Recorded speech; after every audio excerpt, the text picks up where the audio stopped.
નમસ્કાર, આપ જોઈ રહ્યા છો સ્પાર્ક ટુડે ન્યૂઝ। ભાવનગર શહેરના કુંભારવાડા મિલની ચાલીથી ધોબીઘાટ ઓદરકા વસાહત સુધીના મકાનોના ડેમોલેશન બાબતે કલેક્ટરને આવેદનપત્ર આપવામાં આવ્યું છે।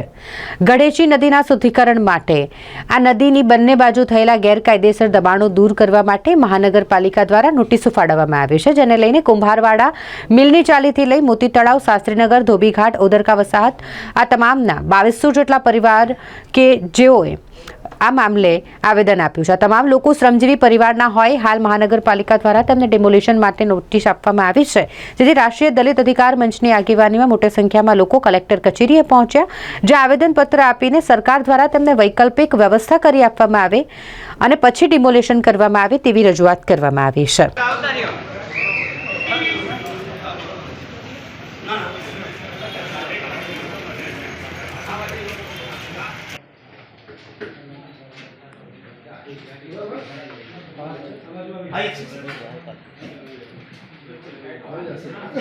કુંભારવાડા વિસ્તાર, મિલની સાલી વિસ્તાર, સિંહા કોલોની બધા વિસ્તારમાં ડિમોલિશન થાય છે।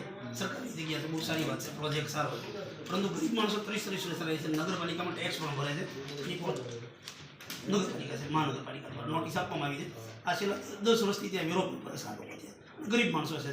અત્યારે જે મકાન બનાવ્યા છે બધાએ માવજીભાઈ સરવૈયા, રાષ્ટ્રીય દલિત અધિકાર મંચ ગુજરાત રાજ્ય, આજે કમિશનર શ્રી ભાવનગર દ્વારા મિલની સાલી, મોતી તળાવ, કુંભારવાડા, શાસ્ત્રીનગર, સિંહા કોલોની સહિતના વિસ્તારોમાં ડિમોલેશન માટે નોટિસ આપવામાં આવી છે। આ વિસ્તારમાં લોકો 30 વર્ષથી રહે છે અને નગરપાલિકાનો ટેક્સ પણ ભરે છે 10 વર્ષથી, અને ગરીબ માણસો છે। એના જો મકાન ડિમોલેશન થાય તો 2000 પરિવારો મકાન વગર ના થાય। આ બાબતે કલેક્ટરશ્રીને મેં વિનંતી કરવા આવ્યા છે, આવેદનપત્ર આપી કે આ લોકોને વૈકલ્પિક વ્યવસ્થા તરીકે વડાપ્રધાન આવાસ યોજના અથવા તો હોવારનો પ્લોટ આપવામાં આવે અને પછી આ લોકોનું ડિમોલેશન કરવામાં આવે। નહીંતર આ લોકો કલેક્ટર ઓફિસ જ્યારથી તમે ડિમોલેશન કરશો ત્યારથી કલેક્ટર ઓફિસ પરિવાર સાથે અમે બેસવાના છીએ, એ વિનંતી કરવા અમે આજે આવ્યા છીએ।